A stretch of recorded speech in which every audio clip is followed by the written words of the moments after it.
నమస్తే, welcome to ఈహా TV. ప్రస్తుతం మనతో పాటు ఉన్నారు సినీ క్రిటిక్ దాసరి విజ్ఞాన్ గారు. నమస్తే అండి. నమస్తే విజ్ఞాన్ గారు, గేమ్ చేంజర్ సినిమా రిలీజ్ అయింది. హిట్ ఫ్లాప్ ఇవన్నీ పక్కన పెడితే దానికి సంబంధించిన వివాదాలు రోజుకు ఎక్కడో చోట మనం వింటూనే ఉన్నాం. ముఖ్యంగా కొంతమంది ఆర్టిస్టులు మాకు ఇంకా రెమ్యునరేషన్స్ ఇవ్వలేదు అంటూ పోలీస్ స్టేషన్ ఆశ్రయించారట. ఇక్కడ విషయం ఏంటంటే గేమ్ చేంజరే కాదు, రెగ్యులర్గా జూనియర్ ఆర్టిస్టులు వీళ్ళు ఎలా ఉంటారో చెప్తా, తర్వాత గేమ్ చేంజర్ దాకా వద్దాం. ఇప్పుడు నిన్నగాక మొన్న థర్స్డే రోజు 3000 మంది జూనియర్ ఆర్టిస్టులని మన రామోజీ ఫిలిం సిటీ తీసుకెళ్లారు. ఎందుకు అంటే ఎన్టీఆర్ది ప్రశాంత్ నీల్ సినిమా 31 అదే అక్కడ షూట్ ఉంది. ఎన్టీఆర్ జాయిన్ అవ్వాలా, ఆయన సెకండ్ షెడ్యూల్లో వస్తాడు. బట్ వీళ్ళని షూట్ చేసే ఏదో 4 సన్నివేశాలు ఉంటే వాళ్ళు తీసుకెళ్లారు. మరి మన కార్డున్న జూనియర్ ఆర్టిస్టులే 3000 మంది అటు ఇటుగా లేరు. మరి అలాంటిది ఉన్న 3000 మంది ఇక్కడికి వెళ్తే మరి ఆ రోజు మిగతా సినిమాలందరూ షూటింగ్ ఆపేయాలా? ఇప్పుడు టీవీ సీరియల్స్ అవి ఇవి ఉంటాయి, రెస్టారెంట్లోనో, హాస్పిటల్లోనో, స్ట్రెచ్చర్లోనో, బస్లోనో ఎవరో ఒకరు కావాలి, రౌడీల్లోనో. ఇప్పుడు అసలు విషయానికి వస్తే జూనియర్ ఆర్టిస్టులు కొంతమందే ఉన్నారు. వీళ్ళు కార్డు తీసుకున్న వాళ్ళు. అఫ్కోర్స్ కార్డు ఎందుకు తీసుకున్నారంటే వీళ్ళకి ఒక భరోసా, ప్రతిరోజు పని ఉంటుంది అని. అందులో కొద్ది గొప్ప డైలాగ్ చెప్పే వాళ్ళు అంటావా అడపా తడప కనపడతానే ఉంటారు. బట్ మోస్ట్లీ చాలామంది రోజంతా మాకు పని దొరికిందా, ఓ రోజు పొద్దున వెళ్తే వాళ్ళకు 1000-1500 ఇస్తారు, సంతోషం. 6 గంటల వరకు పని చేస్తే, 6 దాటి తర్వాత 9 వరకు చేస్తే 1.5, నైట్ షూట్ చేస్తే డబుల్ పేమెంట్. ఇట్లా కొన్ని లెక్కలు ఉంటాయి వాళ్ళకి. అండ్ హాలిడే రోజు వెళ్ళిన డబుల్ పేమెంట్, మంచి ఫుడ్ అవన్నీ వాళ్ళ సౌకర్యాలు బాగానే ఉంటాయి. ఇలాంటి లెక్కలు వేసుకొని జీవితాన్ని గడుపుతూ ఉంటారు. అది ఇక్కడ హైదరాబాద్లో. ఇంతకు ముందు రాష్ట్రం 2 తెలుగు రాష్ట్రాలు కలిసి ఉన్నప్పుడు రాజమండ్రిలో ఒక యూనియన్ ఉండే, గుంటూరులో ఒక యూనియన్ ఉండే, వైజాగ్లోనూ ఒక యూనియన్ ఉండే.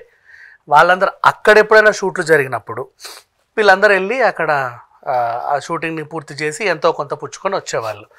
వాళ్ళకి ఇంకా డబ్బులు అంటే రేర్గా షూట్స్ అయినా కూడా వాళ్ళకి డబ్బులు ఎక్కువే వచ్చేవి. ఎందుకంటే వాళ్ళకి అవి అవుట్డోర్ లాగా, అక్కడ నుంచి ఏ పక్కూరికి వెళ్ళినా వాళ్ళకి అవుట్డోరే. సో అట్లా డబల్ పేమెంట్లు, త్రిబుల్ వచ్చేవి, అవి వాళ్ళకి సరిపోయేవి. ఇప్పుడు గేమ్ చేంజర్ షూట్ విషయానికి వస్తే ఏం జరిగింది, కొండారెడ్డి బుర్జు దగ్గర షూట్ చేశారు. అప్పుడు లీక్ అయింది ఆయన లుక్స్ కూడా. ఆ టైంలో అక్కడ నుంచి జూనియర్ ఆర్టిస్టులు కావాలి. దేనికి? ఇప్పుడు గేమ్ చేంజర్ సినిమా నీకు ఫ్రేమ్ పెడితే జూనియర్స్ కావాలి. వైట్ అండ్ వైట్ రాజకీయ నాయకుల్లోనో, లేకపోతే పోలీసులు గెటప్పుల్లోనో, బస్సులలోనో, అటు ఇటు తిరిగే వాళ్ళు, మార్కెట్లో కూరగాయలు అమ్ముకునే వాళ్ళు, ఎవర్ బోల్డ్ అంతమంది జనాలు కావాలి.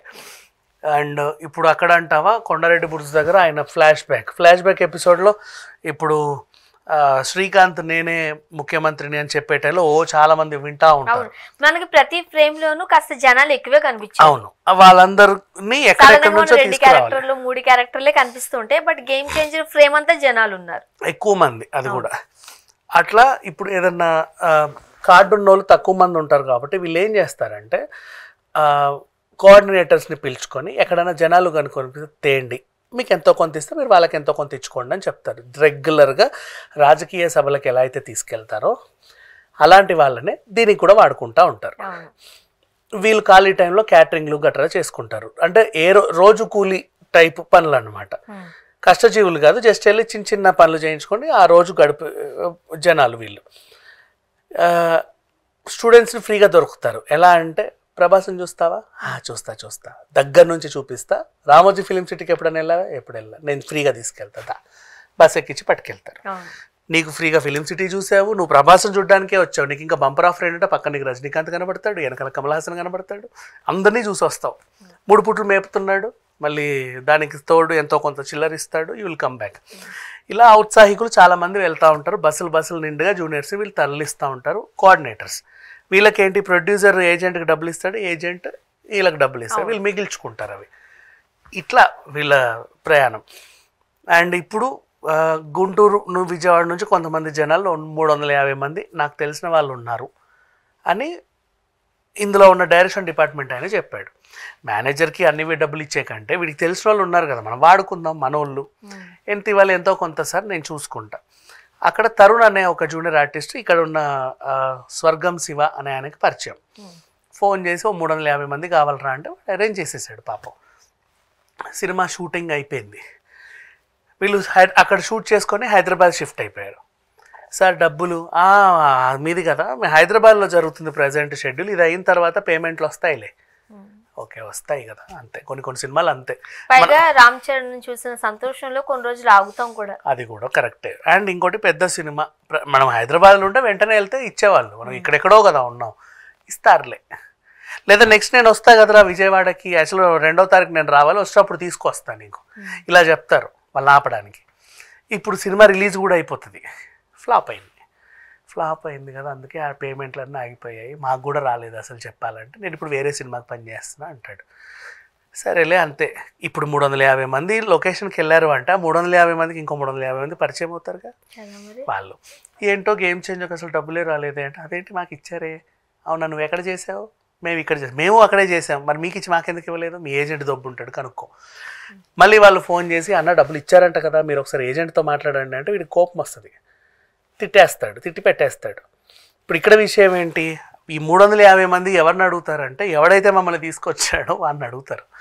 ఆ తరుణ్ ఇంటికి వెళ్ళి ఏ బయటికి రా, మా డబ్బులు మాకు ఇచ్చే, మా అందరికి పంచు, నువ్వే తిన్నావు మాకు తెలుసు, లేదన్నా నాకు అసలు రూపాయి రాలేదు, తను వ్యవహారం తెల్లారు ఎటు వెళ్తే అటు వెళ్ళి మాకు రోజు ఫోన్ల మీద మెసేజ్ చేసి డబ్బులు ఇస్తావా చేస్తావా, నేను కష్టపడి పని చేశాను, ఎండనక ఎండి వారనక తడిచి.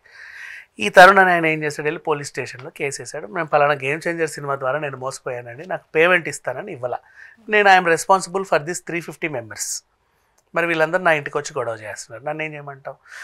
ఇప్పుడు అలా కేసు అయినందుకు గేమ్ చేంజర్ సినిమా పాపం దిల్ రాజు డబ్బులు అందరికీ ఇచ్చాడు, ఆయన నష్టపోయాడు కానీ అందరికీ ఇచ్చాడు.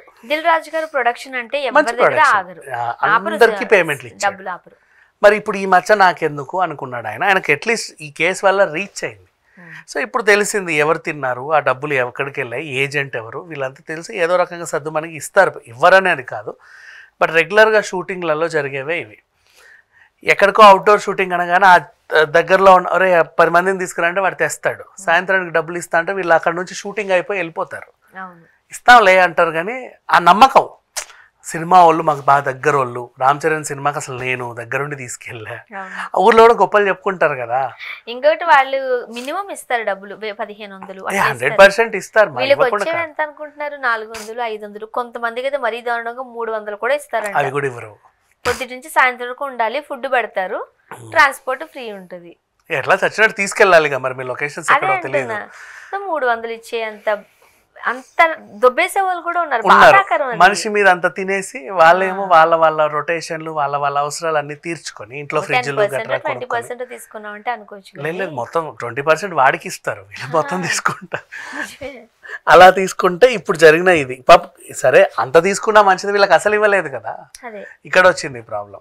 సో ఇది గేమ్ చేంజర్ మీద కేసు. కనీసం ఇప్పుడైనా సరే పోలీస్ స్టేషన్లో కేసు నమోదైనందుకు ఇది దిల్ రాజు వరకు వెళ్తే వాళ్ళకి ఏమైనా న్యాయం జరిగే అవకాశం అయితే ఉంది. చూద్దాం. Thank you so much.